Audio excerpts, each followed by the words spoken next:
proceso de civilización de Norbert Elias. Sin duda alguna, Norbert Elias es uno de los protagonistas más importantes de las ciencias humanas y sociales. Nació en 1897 en Breslau, Alemania. Por ciertos acontecimientos tuvo que abandonar su país natal en 1933 cuando iba a presentar su tesis de la sociedad cortesana. Debido a esto se mudó a Londres, donde encontró refugio y empezó su investigación de la historia y de la sociología basándose en los mejoramientos de aquellos comportamientos que se daban en el Renacimiento con los miembros de la aristocracia. Desde esa teoría sale el proceso de civilización, donde Norbert nos relata su crisis, todo lo que vivió de su vida personal y todo lo que sucedió en el siglo XX. Bueno, lo que verán a continuación será una breve explicación de lo que es el libro del proceso de civilización. Cabe resaltar que es un libro bastante complejo, en donde se ven investigaciones sociogenéticas y fisicogenéticas. También es un libro influyente al trabajo de la sociología, y un punto muy importante es que fue la obra más relevante del autor Norbert Elias, y también publicado en el año 1939.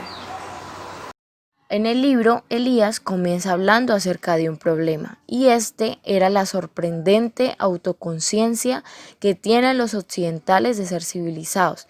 Nos demostraba las formas de comportamiento que se consideran típicas del hombre civilizado, y dice que no ha sido igual, sino que son fruto de un proceso histórico en el que interactúan diversos factores que dan a transformaciones en las estructuras políticas y sociales, y que además en la estructura física y del comportamiento de los individuos. En conclusión, para Norbert no tiene un principio específico y continúa un proceso, ni siquiera lo identifica con la idea de progreso señalado, que no hay nada intrínsecamente bueno o malo de la civilización.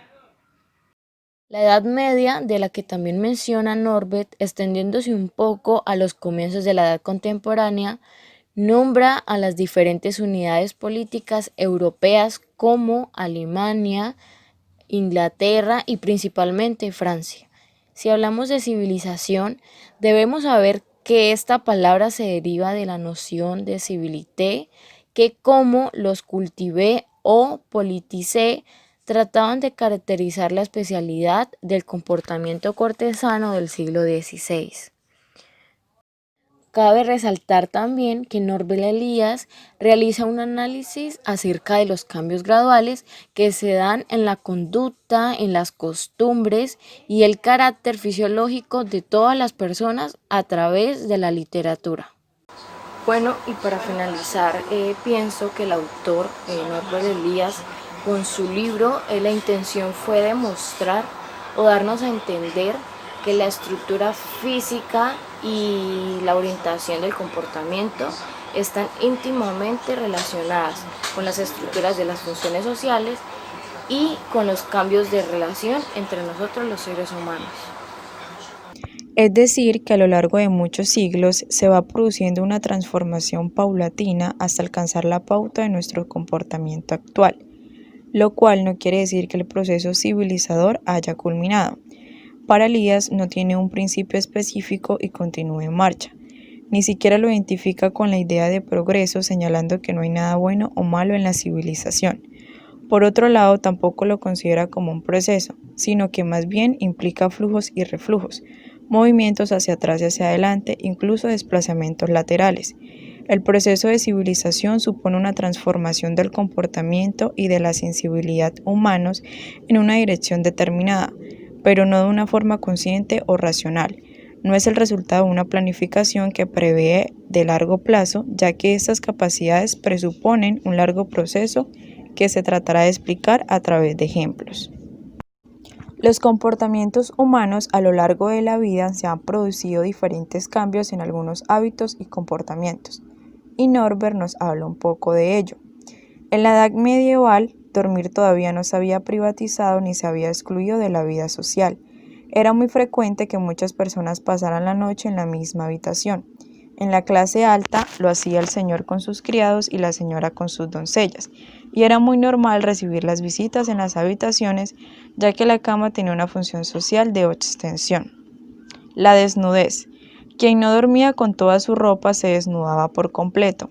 En Alemania, la desnudez completa era algo cotidiano hasta el siglo XVI. Los seres humanos tenían una relación más natural con su cuerpo, al igual que con sus funciones corporales. Sin embargo, en la actualidad se acostumbra a dormir con determinada ropa. El dormitorio se ha convertido en uno de los ámbitos más privados y más íntimos de la vida humana. Poco a poco desaparece la naturalidad con la que la gente se muestra desnuda. Moralmente está mal visto, lo que no quiere decir que en sitios privados no se presente. Al analizar el contenido de esta obra titulada El proceso de civilización de Norbert Elias, encontramos que la sociedad europea posmedieval genera cambios en algunas de sus costumbres diarias, costumbres o acciones relacionadas con la violencia, las formas de sexualidad, las formas corporales o incluso las formas o los modales que tenían las personas en la mesa. Todo esto se da porque ya no son aceptadas socialmente o piensan que algunas de esas acciones son desagradables. Al reflexionar el uso de este libro en la comunicación social, se considera que es importante porque la comunicación social, como su nombre lo dice, es el proceso que tienen las sociedades de relacionarse, de interactuar entre sí. Incluso la comunicación se encarga de transmitir información relevante o de importancia para la sociedad. Entonces, para que esta información llegue directamente de una manera adecuada, se necesitan conocer las costumbres, las formas que tienen las comunidades de relacionarse y sus hábitos. La comunicación puede tener una importancia decisiva promoviendo el desarrollo humano en el nuevo clima de cambio social de nuestros días. A medida que el mundo avanza hacia la descentralización, la economía de mercado y una mayor democracia, mejoran las condiciones para que la población empiece a fijar su propio rumbo al cambio. Pero es necesario aumentar su sensibilización, participación y capacidad. Los conocimientos y tecnologías relacionados con la comunicación son esenciales para esta tarea, pero suelen estar subutilizados. Es necesario tomar medidas que impulsen una planificación y aplicación eficaces de los programas de comunicación. Gracias a la comunicación tenemos comunidad. Y cada día somos más los interesados en las enormes posibilidades que la tecnología actual nos brinda para comunicarnos de manera que, a principios de siglo, hubieran sido impensables como las teleconferencias o las posibilidades de entablar conversaciones en línea de manera simultánea con una docena de personas o más. Es interesante pensar en el proceso de la comunicación como el invento más avanzado de nuestra especie en el planeta Tierra. Quizá, para muchos el descubrimiento del fuego, la invención de la rueda, la imprenta de caracteres móviles, el cine y los aviones sean los inventos más trascendentes de la humanidad. Pero nada de esto hubiera sido posible si antes no hubiera comunicación.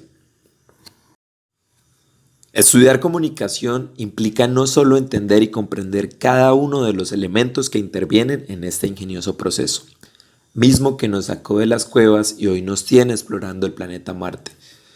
También permite entender cómo todas y cada una de las relaciones humanas dependen de una buena y sana comunicación, no solo para establecerse, sino para mantenerse y solidificarse a través del tiempo.